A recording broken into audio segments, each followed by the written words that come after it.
What does it take to make workshops work? And how can we facilitate collaboration that sticks and leads to results? My name is Miriam Happness, and with the Workshops Work podcast, I am on the mission to find the magic ingredients that make workshops work. Today with me on the show is returning guest, Mike Parker. And we speak about emptiness. What does it mean to create an empty container so that the groups can fill it with their ideas and creativity? And today we have a special treat for everyone who listens.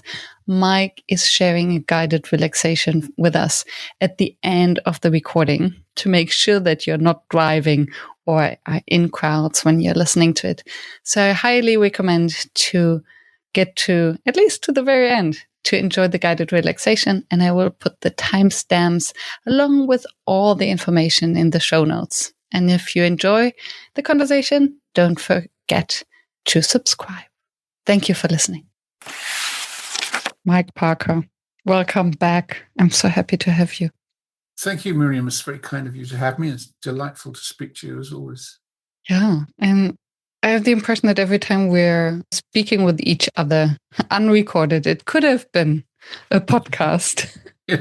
So I'm glad to finally have you back and to speak with you. Yeah, also for the rest of the audience. And if they're interested in how you started becoming a facilitator or not, they can listen back to our first recording. So you don't have to answer that one again. Okay. That's good, because I'd probably give a completely different answer and make a liar of myself in the past. It would also be interesting, actually.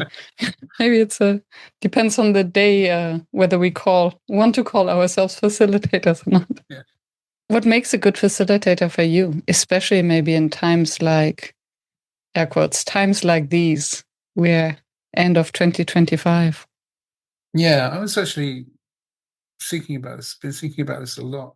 I think the things I identified were empathy, deep listening, recognizing people's strengths and encouraging them to use them, allowing things to emerge, creating a kind of safe and supportive environment for diverse people. And that's really interesting to me, because we've done a lot of work in the past year or so on neurodivergence and creating things to help neurodivergent people negotiate neurotypical realities without, by the way, I should say, with a definite emphasis on not trying to make them behave as if they're not neurodivergent. Yes. It makes you a bit sad that you have to emphasize that. It's terrible, isn't it? But yeah. What do you think are most people getting wrong about accommodating neurodiversity in a learning space or a facilitated space? Gosh, well, I'm a bit stuck to know where to start. Let's see. I had a friend whose child was doing a cello course, and they were doing online practice, and they'd been diagnosed as ADHD. And the tutor actually said, and this is a very professional school, by the way, the tutor actually said, "Right, we're all ready to go now. Let's just hope we haven't got anyone in the class who's ADHD." It's not very trauma-informed. No, so I think they wrote a formal complaint about that, and there were some changes made. So that's an extreme example of what doesn't work. I think that tends to vary. I think people tend to be a lot more sensitive, especially if they are doing something like facilitation or education, because they should really be more aware of those considerations than, say, the average line manager might be. Although there's no excuse for line managers not to be aware. But I think mistakes can be just a completely innocent lack of making adaptations for people who may be neurodivergent in the setup of facilitation. So, for example, even really basic things like, you're very welcome to this session. You don't have to be on camera if you don't want to, so you don't have to worry about that. And if you don't feel like speaking or you don't want to go into breakout rooms, that's also absolutely fine. Let me know and I won't put you in a breakout room. You can do whatever you want. We can chat, or you can just do nothing for a while. Yeah. So to create options and the opportunity to opt out. Yeah. Create the opportunity to opt out, but also make people feel completely comfortable about being who they are. Yeah. So one of the modules that we developed was actually focusing on different strengths, which are quite often interpreted as weaknesses in neurodivergent people. For example, very close focus on something, and that can be a superpower.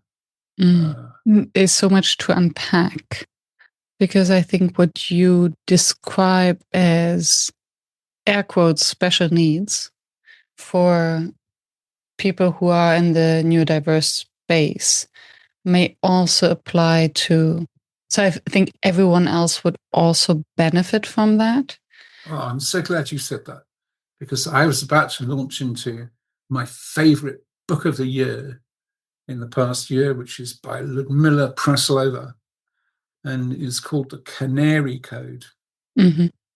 And it's an absolutely brilliant examination of how adaptations that need to be made for neurodivergent people actually highlight the kind of culture and adaptability which is necessary for the comfort of all kinds of different diverse people. So other minority groups as well. So I assume that the title of the book refers to the canary bird that would go into the mines and Absolutely. die. Yeah. So it's so an early signal for everyone else. Right. Her idea is that in a workplace environment, neurodivergent people will give you early signals about things which are going wrong, which would eventually undermine everyone in the organization. Yeah. Because before hitting record button, we were speaking about overwhelm. Yeah. And what I notice in the groups that I'm hosting training is, and with my clients and my colleagues and my friends, there seems to be more and more general higher levels of overwhelm, by which I mean there's too much going on, more difficulty to actually land in a session, stop multitasking, responding to emails. Oh, right. Yeah. Really? Wow.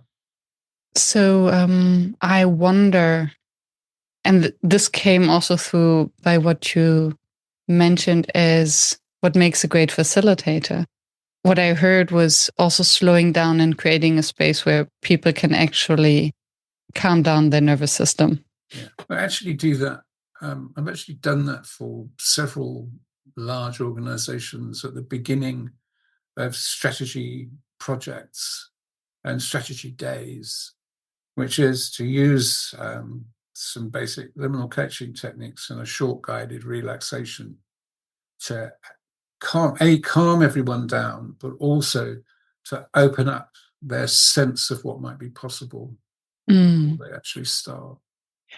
And then a quick note to the audience that at the end of this episode, you will guide us through a relaxation. Yeah. And we'll do this at the end so that everyone can be prepared and nobody is driving, because this could be dangerous. So stay tuned to that so that we get an idea of the work you're doing. End of bracket, end of advertisement. What is the difference between the guided relaxation that you refer to and maybe mindfulness or meditation activities that many facilitators would start their sessions with? Right. Mindfulness, as the term that I think, first of all, I think it's important to identify that there are two different uses of the term mindfulness. So in the work of some people, mindfulness is used in the classical dictionary sense of meaning to be mindful about something. So Dan Siegel, in his book on mindfulness, is actually talking about being mindful in that sense and being aware of what's happening in your body as being an index of what's happening with your emotions. And he talks about that as proprioception, the ability to feel what you're feeling inside, which is a completely different thing to the practice of mindfulness, which is derived from Vipassana meditation, was popularized by John Kabat-Zinn, as I'm sure you know. And that is an active cognitive activity. You have to actually focus and concentrate on that, and you have to do specific things with your mind while that's happening. And for a lot of people, especially if you're ADHD or something similar, or neurodivergent in another way, that can actually be completely impossible. I'm not going to sit somewhere not happening. I'm not going to sit somewhere for 20 minutes thinking about my thoughts and feelings. No, because it's just one big, huge, constant explosion of ideas and thoughts and images and stuff that happens anyway. So this would lead to overwhelm and stress. I think it can do. In some cases, mindfulness practice is counterindicated for particular kinds of people, and it can lead to the emergence of like a very powerful subconscious material that they're not actually ready for or necessarily going to be able to handle easily. And so in its original setting, in the Vipassana meditation setting in Tibet, I think where it originally came from, there's a whole psychology around it, and there's support around all those things that happen. And I think that you'll find that there is in Buddhism generally. I think I'm right in saying, and I know John Kabat-Zinn himself is actually concerned and somewhat skeptical about the commercialization of mindfulness. So there's actually a great book called Mindfulness, written by Stephen Purser. I think it's Stephen Purser. The last name is Purser anyway. And it explores the way in which mindfulness can be deployed in large Western organizations as a way of avoiding dealing with environmental and structural issues in the company itself. So you transfer the responsibility for dealing with the toxicity of a work environment to the individual.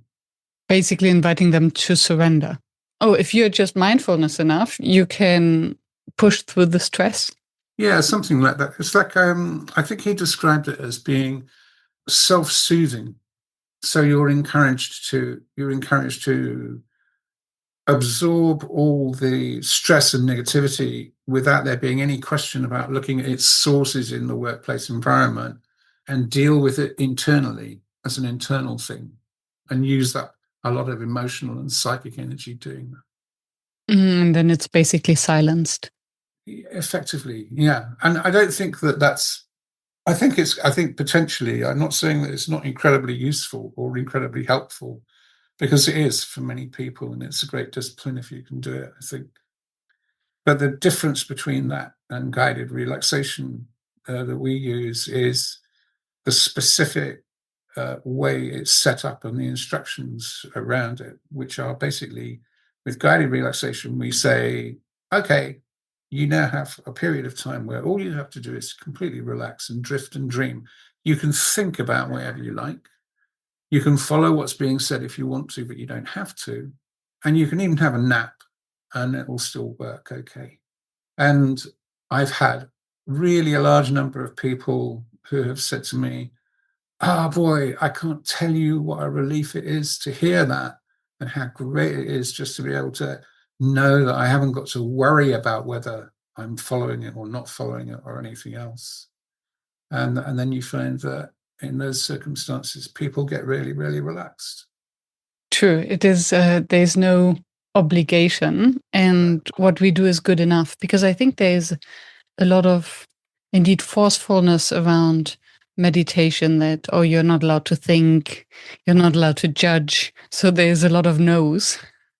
Yeah, and there's a lot of I think there's quite a lot of commands as well, like Mm. you need to bring your thoughts back to your breathing Yeah. again, Yeah. or however, Yeah. whatever And the particular practice is. yeah, I must say that I'm a Vipassana meditator, and it is the extreme form, but then to have the 10 days really makes a difference for me. Mm. And at the same time, your guided relaxations, I think we started working together after our first interview. Yeah. And when I just started smoking again, and I'm now almost a year smoke free, thanks to your to your work. And it is indeed remarkable how quick we can then get the body to really relax and what it does to our nervous system. Yeah, and that I think is the key thing. So the very deep relaxation without any cognitive demands being made is coupled with very carefully put together metaphorical stories or scenarios which the subconscious can relate to and work with directly. So we kind of bypass the conscious mind. So it has elements of hypnosis. Yeah, there are some similarities. I am qualified in solutions focused hypnotherapy, so there is quite a lot of background there. But the difference is in the very specific way in which the practice is described before we start it. So in hypnotherapy, you wouldn't say the kinds of things that I say at the beginning of every session, and you might be quite directive. You might give quite direct suggestions about what somebody wants to do or how their thinking might change or their habits might change or whatever. We don't do any of that with liminal coaching at all. Which would be dangerous as well to have it recorded and used without supervision, so to speak. Yeah, you wouldn't do recordings there. Yeah. That's true. I thought that. What is the impact of this overwhelm at the workplace? Really good question. I've been wandering around the place for a few years now, telling anyone who will listen, hey, guess what? Your organization is probably running 75% on fear. How much do you think it might change your organization in terms of collaboration and productivity if we could reduce that by 40%? And it's a remarkably hard discussion to have because people will generally go, no, it's not. There's no fear in our organization. But actually, You're off the fear. what I mean by it is that there almost certainly is. And most of the time, people are making decisions based on raised levels of anxiety and heightened levels of cortisol, I think, in most workplaces. And that's only been increased by the current economic instability, the huge number of layoffs, especially in a lot of the creative industries. A lot of the people that I meet, a lot of people that I've worked with have had pretty traumatic experiences with being laid off quite often multiple times. And these are brilliant, really brilliant, first-rate people. Yeah. And what I then see, and I've experienced this happening, the more pressure there is and anxiety to make a mistake, the more focused we are on getting things right. So the more tense we are. So the less spaciousness we have and the less space for creativity. So the more mistakes we make. And on top of that, we put on the mask to pretend as if we are flawless. And this creates distance. That actually creates even more stress. And fundamentally, it's pretty simple what happens, really. The amygdala identifies any threat to membership of the tribe as a threat to life. And that is so fundamental. It goes back probably, I don't know, millions of years, probably. To be cast out of the tribe was a death sentence in the past. Maybe not so much now, because there's so many more of us and there's so many different types of situation that you can just about survive in. But still, that doesn't make any difference. If you are embedded in an organization and it's your survival mechanism, it's everything really. It's how you eat, it's how you pay your bills and everything else. And suddenly that goes, then that feels like a survival threat. And one of the problems is, I believe, that the majority of people in most organizations are nearly always that's in the background of their mind. Mm. That I've got to make sure that I continue to prove my validity or I risk getting kicked out of the tribe and then I'm going to die. And that's not what is consciously thought, but it's certainly what happens at a subconscious level with the amygdala. And that's a constant background. So the more insecure, the more you exacerbate that feeling, the more you create situations where that is activated and stoked, the higher the levels of anxiety are. And cortisol is a really, really interesting thing because it actually acts to shut down the higher brain and the solution creation centers of the brain. And it does it for a really good reason.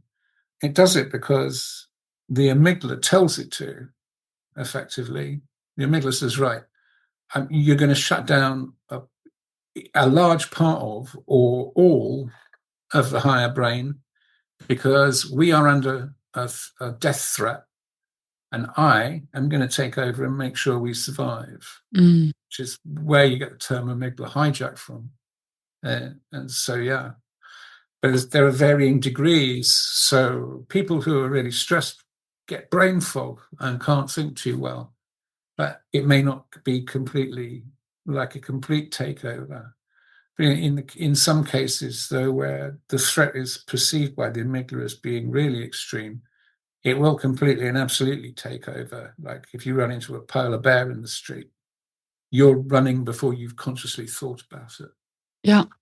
And I can see how it's just a program the body kept on running. And nowadays, whether it's a tiger or an email, our bodily reaction is the same. Yeah. So our brain interprets it the same. So it doesn't make a difference. And I would be curious, how do we realize that we're in that state? So what are the early warning signs? And then obviously, what can we do against it? We have a little checklist we give to people, which they can use for like a weekly check-in to see where their stress levels are at. And a few items from that would be things like, are you finding yourself reacting negatively to people who are otherwise normally you're okay with? Are you very lack of compassion? Are you irritable at home? Do you feel like there's too much weight on you? Are you sleeping badly? They're pretty simple signs, but they're all there. Yeah. And I remember, so that was this time last year when we spoke. I was not in a good place. I just started smoking again. I slept 10 hours and I have this smart watch that measures my body battery when I wake up. Yeah. After 9-10 hours of sleep, I woke up with 56 out of 100. So yeah, I can really relate to that. And I think what we observe then at the workplace and what I hear, I train a lot on feedback, how to give feedback and how to go through conflictual situations or how to have challenging conversations. And I notice that there's overwhelm, high degree of stress when there is no capacity to even consider that there might be another side to the story. So it's us against them. Yeah. They are not keeping the deadline. So, and that's why I have to do their work. So they are doing this intentionally to harm me. Whereas as soon as we relax, we got some good sleep and a good time with someone, we're relaxed. Suddenly we can laugh about it, how silly this is, thinking that our colleagues would harm us or do something just to annoy us. Yeah, a lot of the time it's silly, but sometimes it isn't silly, and occasionally you get a really toxic person in a quite a senior role, and they can do untold amounts of damage in a really short amount of time. Professor Bob Sutton has actually written about that at length. and he's from Stanford. And his book is quite well known. It's called The No Asshole Rule. Interesting. I like the title, and now I'm very curious. It's How to Survive a Toxic Workplace, and it has like some basic things that you can do if you're in a difficult position. Yeah. And hopefully, though, that doesn't happen nearly so much as it did 10, 15 years ago. No, I still hear some pretty bad horror stories. So. Yeah, it's true. And so when we are on this checklist and we're like, oh yeah, I'm maybe more irritated than I used to be. Maybe the weight on my shoulders feels a little bit heavier, and I do sleep enough hours, but I'm still not relaxed. What can we do? Well, I recommend for people to use a guided relaxation each night while they're going to sleep. And it doesn't have to be mine, but something similar. Not necessarily a guided meditation, which is a different thing, as we discussed. That may require too much concentration, or people may feel like they've got to follow it, or they're being instructed to be in certain states or whatever. But your guided relaxation may actually just work to have soothing music on when you're going to sleep. But there's good peer-reviewed research out there which shows that doing that will increase the effectiveness of your own REM sleep by up to 4 times over. So your natural REM sleep is when your default mode network becomes more active, and it gets busy processing stressful memories, and it also gets busy helping to create solutions to very complex problems. It's also implicated in creativity, amongst other things as well.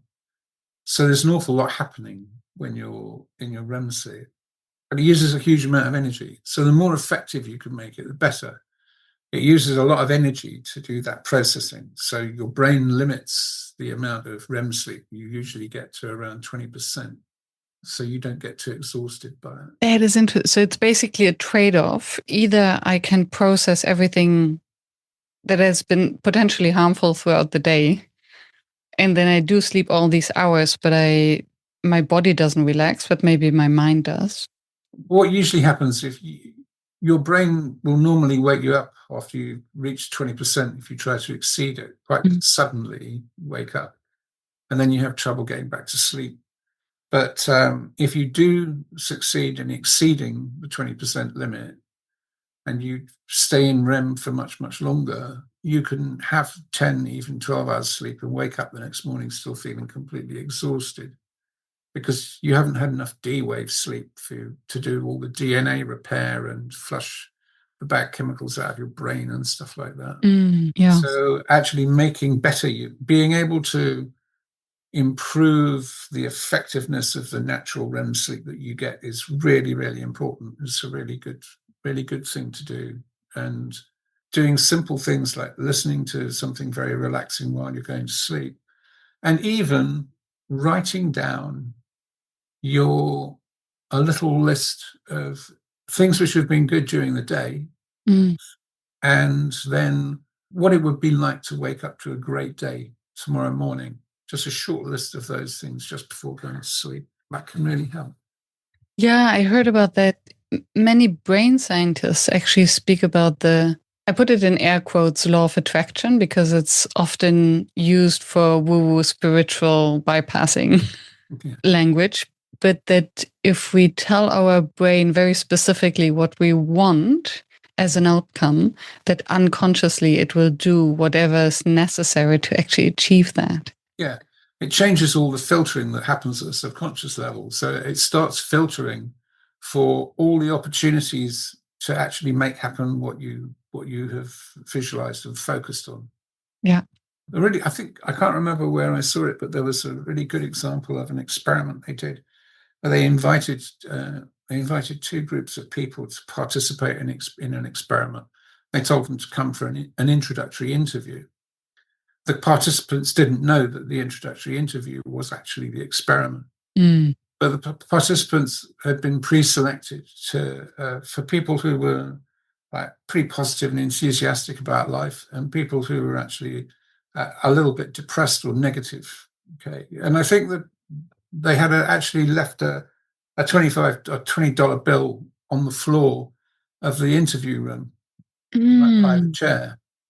And of the people who were like pretty positive about things, I think 75% of them noticed the bill and picked it up and got to walk out with it. And of the others who were suffering from mild depression and more negative, 25%, I think it was, actually noticed the bill was there. No, so we don't. So when we're in this state, we don't even see the opportunities that life has for us. We may not, yeah, indeed, we absolutely may not. So it's really, it can make such a huge difference, such an enormous difference. Yeah.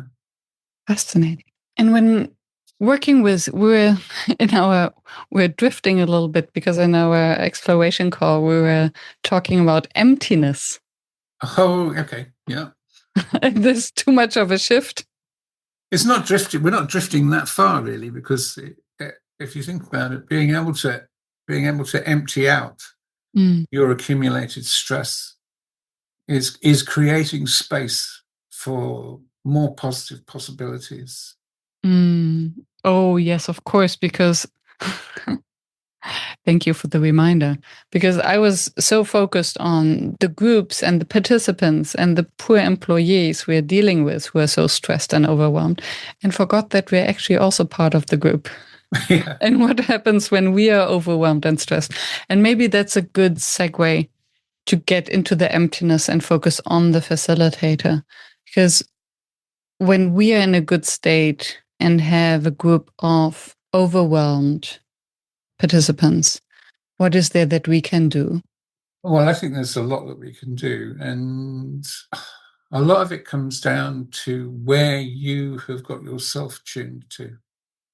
So if you are in a place where you're calm and you're feeling okay about things, then it becomes very much easier as you can communicate that to the people in the group. And you do see the $20 bill.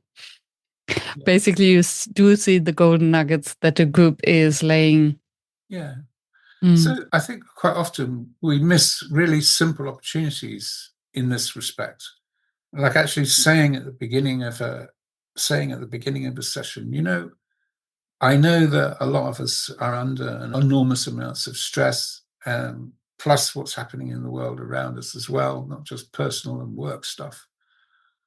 But I just want you to think of this space as being a place where you really can just temporarily let go of that.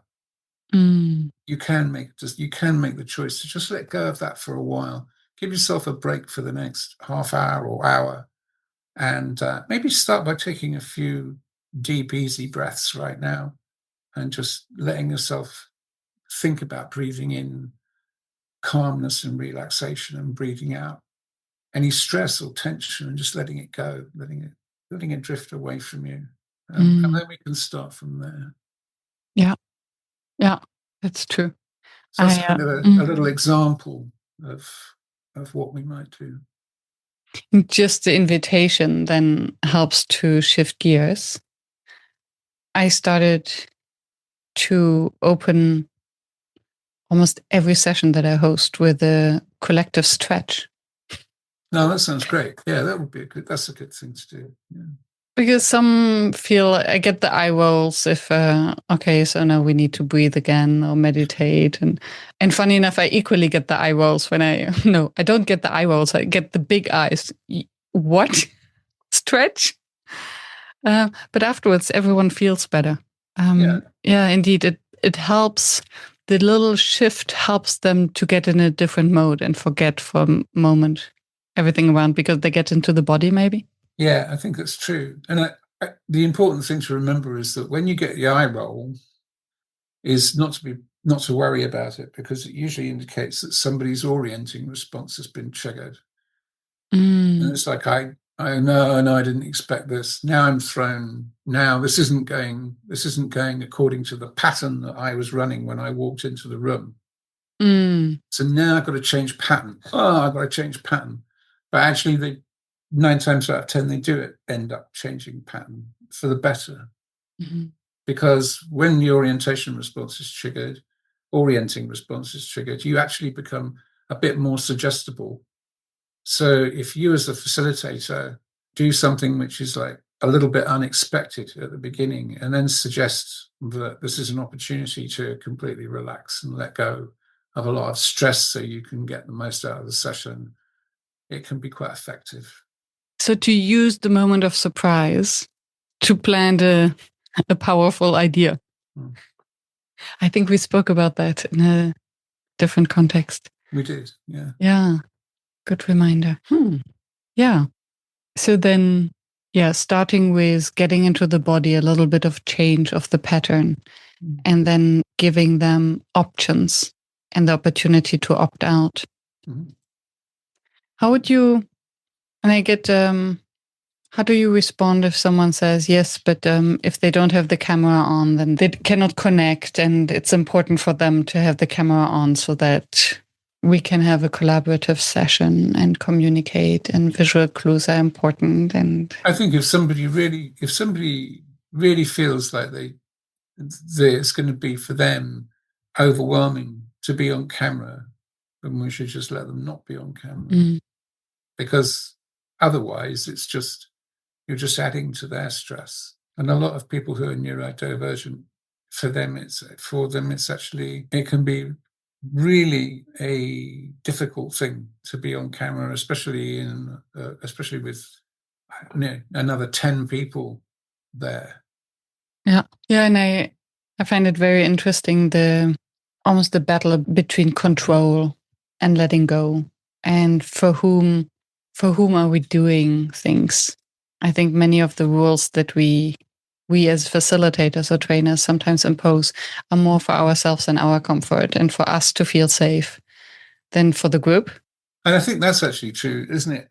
About seeding sessions and letting people actually run with it, and standing back enough to allow things that are there to emerge, to allow people to really understand from trying things out themselves in a session, rather than saying, okay, here's how this works, here's how that works, here's how that works.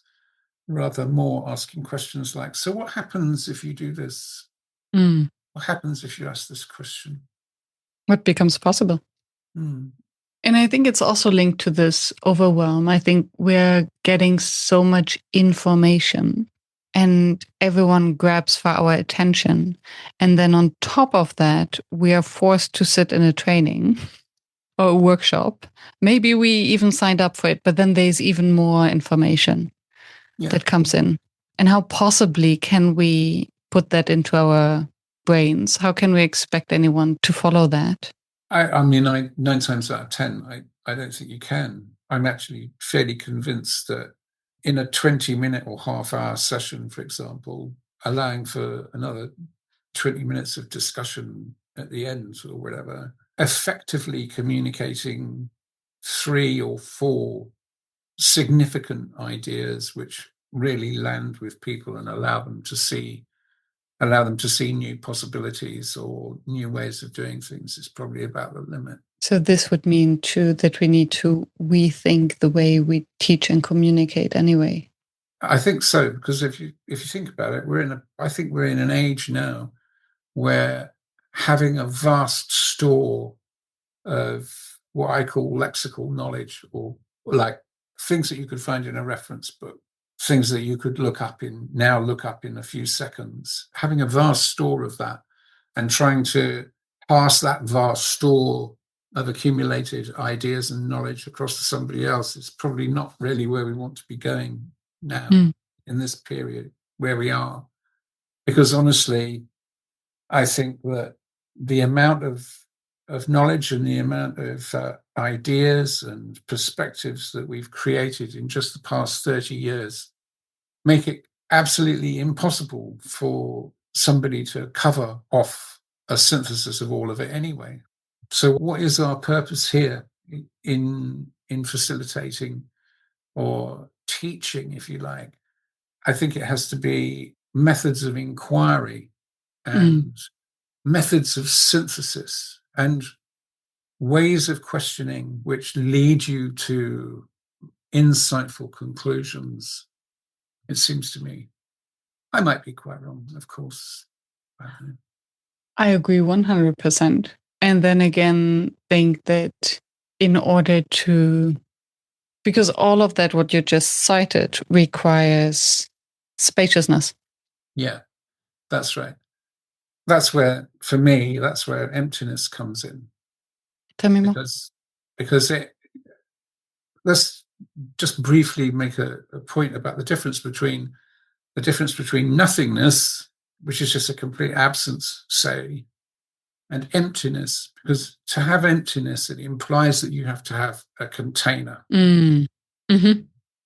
So the container I think of as being, for example, a question, I think, is a container, an empty container, and it can be filled with a large number of different answers that may appear whole, they may be partial, they may come from a lot of different perspectives, but all of those answers will fit into the container of that question. And interestingly enough, it's the container that gives an overall shape to all the answers that come in. So emptiness to me is really an interesting idea. I love that. And I would be curious, because when I hear the question is an empty container, and then a question can also be charged. So emptiness must not necessarily mean that it's neutral or not charged, or there is an art in creating emptiness, real emptiness.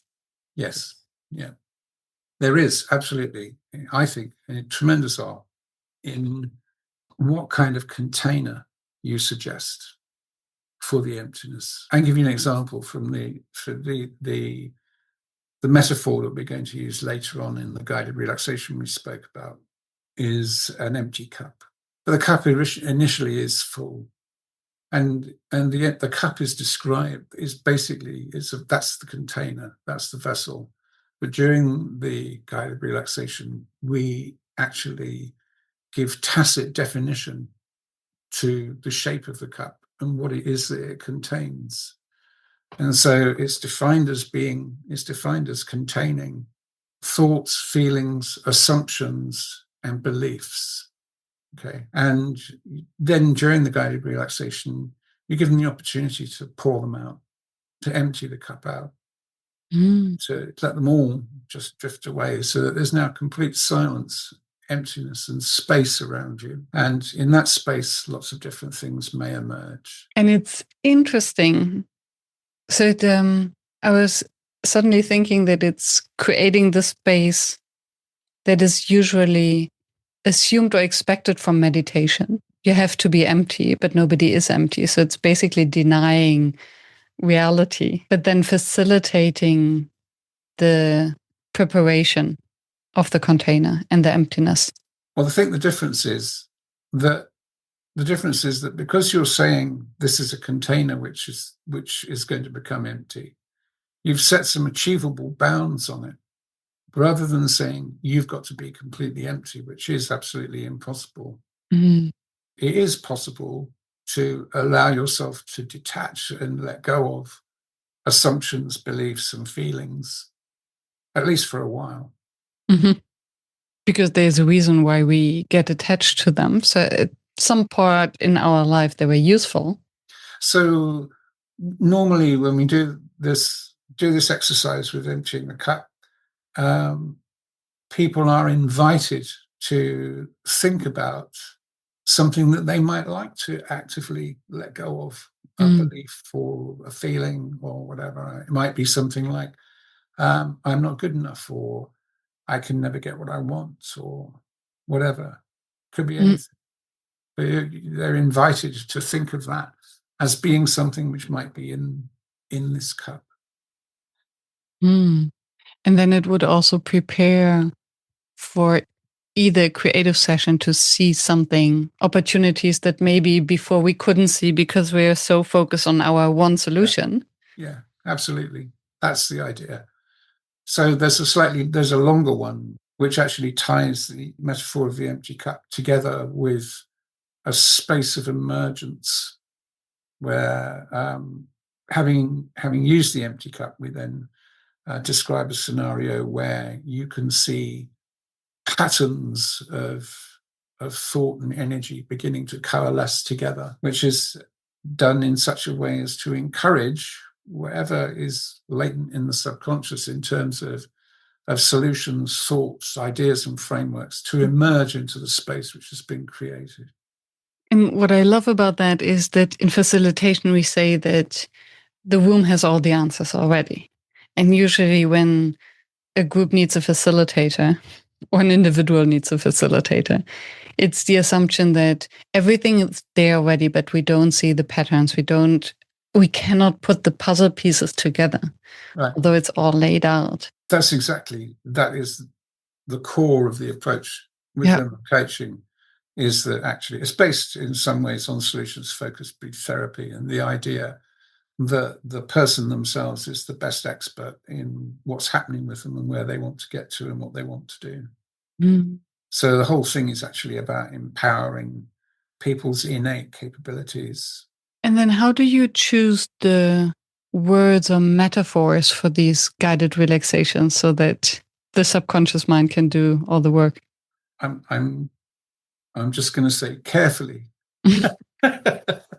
Well, that's where I think that's where a lot of the work is. A lot of the work and thought and skill goes into actually working out what's going to work for a particular sphere of thinking, a particular domain of interest. So, to give you an example, it's well known in the field of hypnoanesthesia, hypnotic anaesthetics, that by using suggestions which are an allegory, a metaphor for anesthesia, and it's glove anesthesia, they call it, where you suggest to somebody that their hand is getting covered by a thicker and thicker glove, and the glove is getting thicker and thicker, so you can't actually feel anything on that hand at all. And after a reasonable amount of suggestion in a relaxed state, then you can stick needles into someone's hand and they won't feel it.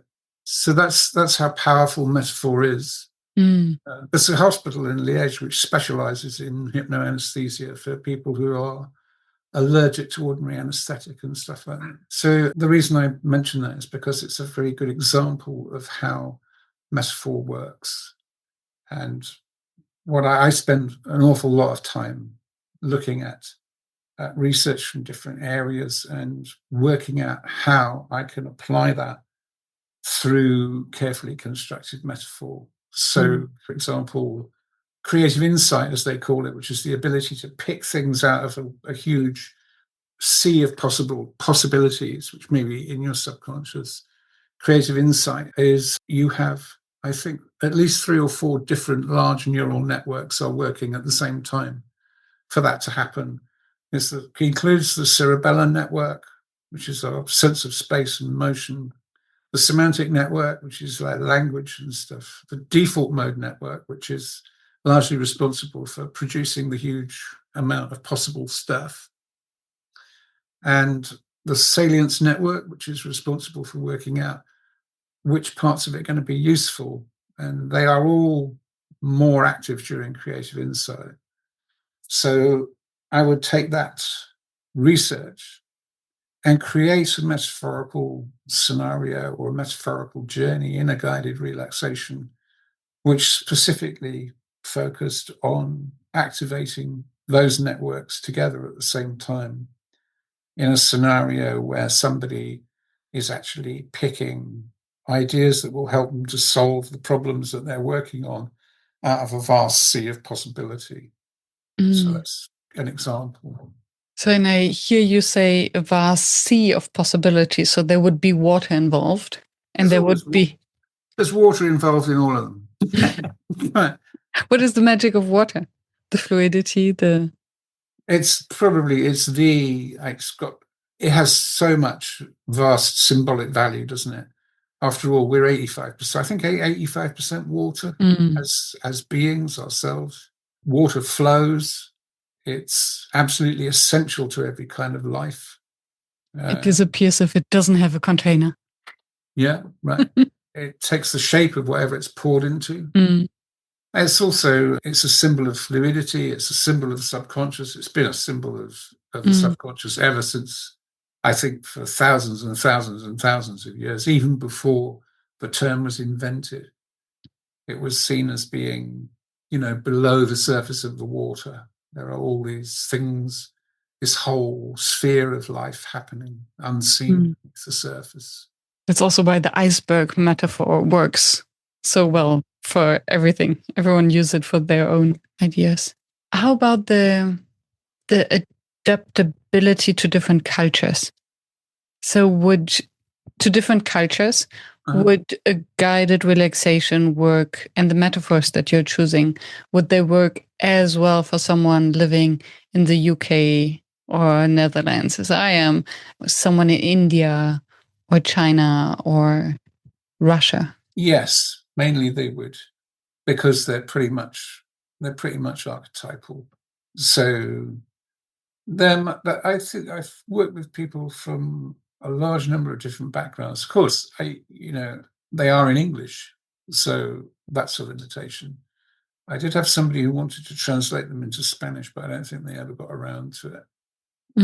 That's a really interesting question, but actually, the metaphorical value, if the metaphor is understood at a subconscious level, then it's going to work. So you might come from a country where you don't have a lot of oak trees, but that doesn't really stop the image of a forest of oak trees from working, because you probably know what they are at one level or another. And if you don't, then you just latch onto tree. And tree is the tree as such is such a fundamental symbol that it goes back in every culture. You have the idea of the world tree, for example. Yeah, interesting. So they're globally, valid metaphors. I think so, yes. So it's related to nature, basically. I think metaphor is global. Because I think I agree with Lakoff in his conclusion is that actually metaphor or pattern matching is the fundamental core of how we think and reason and understand anything. And I think I think it's like a universal language. Having said that, I think there would be problems with, I wouldn't be comfortable trying to work with somebody who didn't have a reasonably good grasp of English. I don't think it would be fair, really. And is there a risk involved? So if either someone misunderstands the metaphor or someone misuses a metaphor? A risk in what sense? Risk of instead of calming the mind, agitating it, planting anxiety. Oh, I see. Yeah, no, actually, there isn't, because it is so absolutely and completely non-confrontational and calming that there isn't a space for there isn't. You can't really take it and, well, I don't know. Could you make a bluebell evil? I suppose you could. You'd have to work pretty hard at it. Also, because the calm voice, music, all of that plays a role.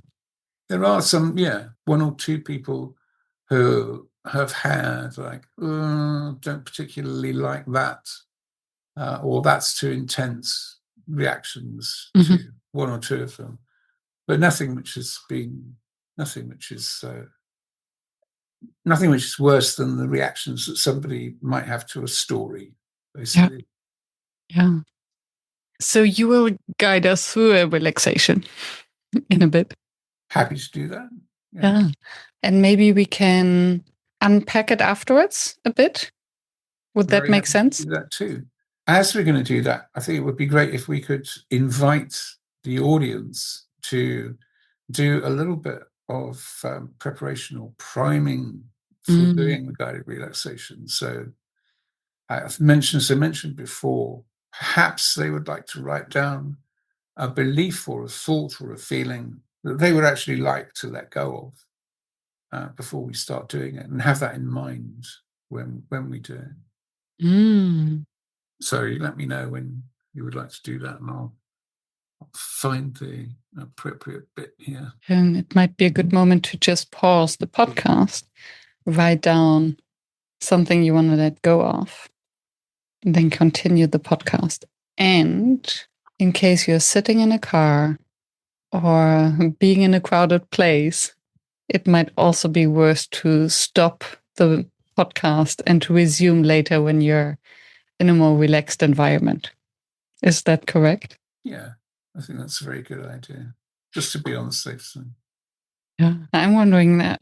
I want to write down something that I want to let go of. Okay. Right, since we're doing this. Which brings up a question beforehand. So when we speak of letting something go, would this be, how long does it last? Is it forever? Is it for the moment? Is it for the next day? I think that's entirely up to you. It could be for as little or for as long as you like, I think. When I say it's up to you, I think what I mean is that it's whatever happens. Yeah. And does it also relate to how committed we are to let go? Because I might have, and I think it's, so all of our numbing strategies or addictions might be a good example where we should let go of that, but maybe there's part of us that doesn't want to. Would it then still work? It depends on how big a role that particular addiction is playing in helping you deal with whatever it's there helping you deal with.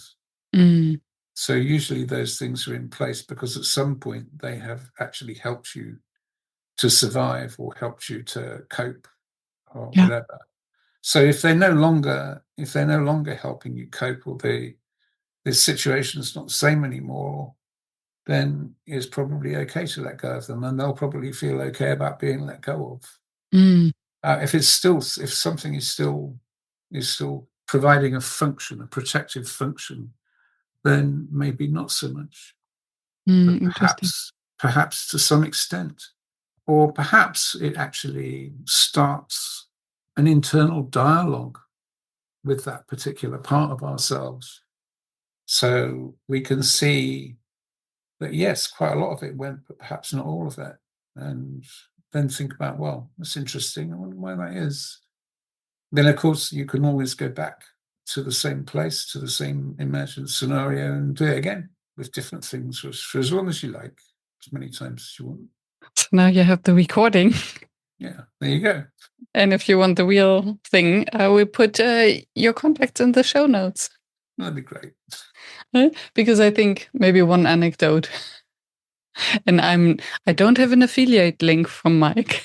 Just, I think the very first time we did a guided relaxation, I remember that before we met, I was sitting on the balcony smoking a cigarette and thinking to myself, I only hope that he's not asking me to quit smoking because I don't have the capacity to it.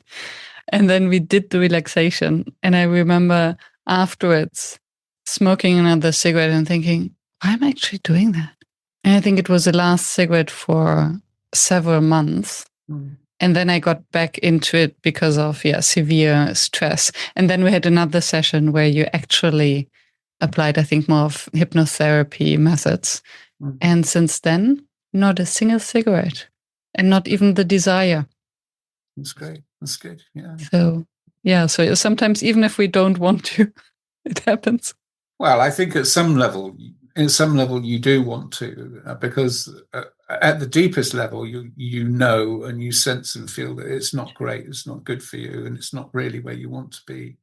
So all of this work aims at actually connecting with, releasing that part of us that simply wants to be as whole as possible and as well as possible. And I think that at the deepest level, we all have a fundamental drive to being well and being whole.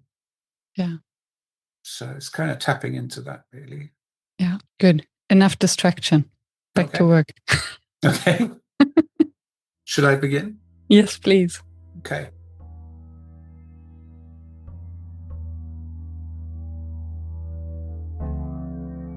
This is called a liminal moment.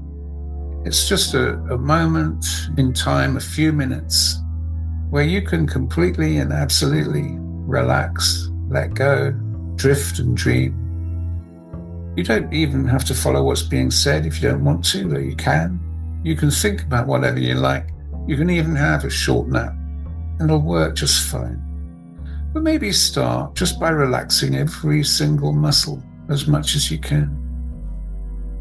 Take a deep, relaxed, easy breath in, breathing from your stomach. And slowly exhale, and let all tension, stress, and anxiety just drift away from you completely. There's really nothing to do. Just follow the drift. And you find yourself now walking slowly along a forest path, feet soft on the earth, trees opening around you. Soon you come to a rocky hill in the wood, still covered in trees, with the sunlight flickering down through the leaves. There are a set of 10 steps leading up the hill, and to one side of the steps, a stream runs down and empties into the lake. You can see from where you are that the lake also has an outflowing stream on the other side. You can hear the soft tinkling of the water running down beside the steps, and you can smell the moss and the waterweed in the bed of the stream. You decide to walk up the steps, and I'm going to count the steps as you walk up them now from 1 to 10. 1. On the first step, you feel lighter. 2. On the second step, you breathe in clarity. 3. On the third step, you let go of any tense thoughts and feelings. 4. On the fourth step, you feel a lightness in your step. 5. You notice how the sunlight seems more crystal golden here. 6. On the sixth step, you're just drifting up the steps. You might even be flying a little. 7. On the seventh step, you see leaves floating past on the stream. 8. On the eighth step, you feel your whole body and mind is filled with freshness. 9. On the ninth step, you feel deeply peaceful, content, and free. 10. On the 10th step, you find you've come to an opening in a rocky grove ringed by trees with one large flat stone in the center. There's a spring coming from off to the right, which feeds the stream running down the side of the steps. And on the huge flat stone, there is a cup. The cup is extraordinarily beautiful. It's made of gold and crystal, with many fine designs chased into both the gold and the crystal. You walk over and you pick up the cup. It is big, but it's not too heavy. You look into the cup, and there you can see many swirling figures like miniature people, and you can hear a great mixture of sounds and voices. And the sounds that you hear are assumptions. The voices are opinions, and the swirling figures are the emotions and feelings that shape and colour those assumptions and opinions. And perhaps also you can see in that cup that thing that you would like to let go of now. And these opinions and assumptions, they could be yours, they could be other people's, they could be a mixture of both, plus the thing that you would like to let go of. But the water in this cup bubbles and boils with the ferment of the thoughts and feelings and ideas that it holds. And you take the cup now, and you walk over to where the stream runs down the side of the steps, and you empty it into the stream. And all the voices and the swirling figures and the wild sounds are carried away into the distance, down to the lake, and from there down to the sea. And a great sense of quietness and peace descends upon the grove. You see clarity now as you gaze into the empty cup. You notice the beauty and the intricacy of the form, but you understand deeply the usefulness of the space within. And it occurs to you how wonderful it is that this cup can be endlessly filled and emptied, capturing and transmitting life and knowledge in a constant rhythmic flow. And here, in this place of stillness, you sense the capacity for the new, breathing out to breathe in, letting go to take hold, forgetting in order to perceive anew. And you just let the calm, the clarity, and the silence fill you completely for the next little while.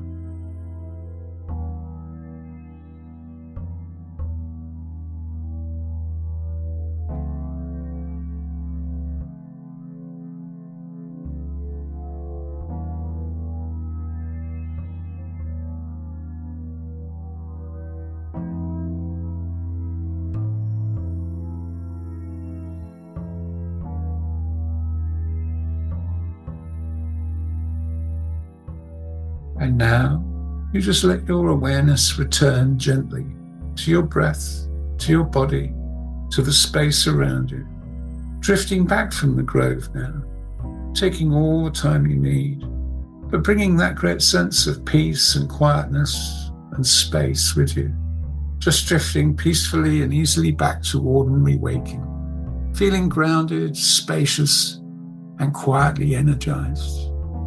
And as you come back from that, you might like to just stretch or clap your hands or clap your knees just to make sure that you're fully back and fully awake. Clap, clap. And that's it.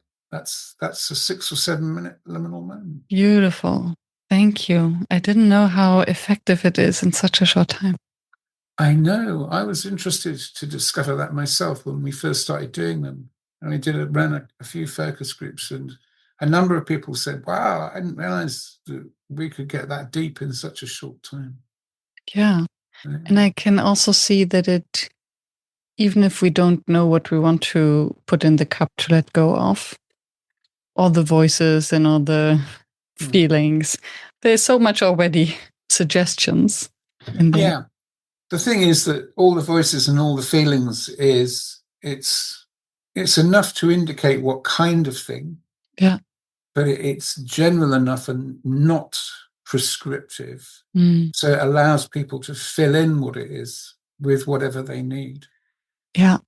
And what I find fascinating, and this to come back to what you said earlier, the difference to guided meditation is, and especially for those who might have difficulty to visually think and imagine, the pictures are so abstract and sometimes so confusing, like, wait, what? Which really helps then the surrender to the relaxation, that the mind is like, I'm out of here anyway. I don't follow you. I cannot follow what you're saying. Yeah. That's actually that is a kind of slightly a hypnotic technique. It's also used by lots of politicians and advertising people. If you talk in a way which sufficiently disrupts the conscious mind, right, it will give up trying to censor it and then just let it flow in. Which is beautiful for guided relaxation, which is very dangerous for political parties and advertisement. It absolutely is. And your listeners might be interested in stepping back and observing from time to time whether politicians or whoever are using a lot of word salad and are actually deliberately not making sense. And then after a certain amount of time of not making sense, they will suddenly punch in something they want to say, like all our problems are immigration or something like that. I mean, there's just one person that immediately comes to my mind using word salad and then throwing out very clear messages that are, toxic. I think there are probably quite a few people who do that, but it's an interesting thing to watch out for because it can really help you to stand back, step back, and have a little think about how you might be being manipulated. Thank you for that warning and a little homework. You're very welcome. It's always a pleasure to speak with you. Yeah. And I've always one question on the podcast is, what is your facilitation challenge? My facilitation challenge is being passionately in love with my subject, and in particular metaphor, and actually doing like a group session, which is meant to be partly educational and partly experiential, without disappearing down too many rabbit holes. Yeah. There's a very old English novel called Tristram Shandy, which is, I can't remember when it was written, 1640 something or something like that. But it has the concept in it of this guy getting on his hobby horse. And so I think that's something we all have to watch out for. Yeah. It's always well intended. Oh, this is so interesting. I must tell you about this as well, and that, and this. Guilty. Guilty. Yeah. Good one. Thank you so much. I had another question, but I forgot it, and I'm sure we'll have another opportunity. No problem. So I put all of your contact details in the show notes, and it's liminalcoaching.com. Yes, liminalcoaching.com. Yeah. Wonderful. Mike Parker. Always a delight. Thank you so much. It's a delight to speak with you always. Thank you for staying tuned and for listening until the very end.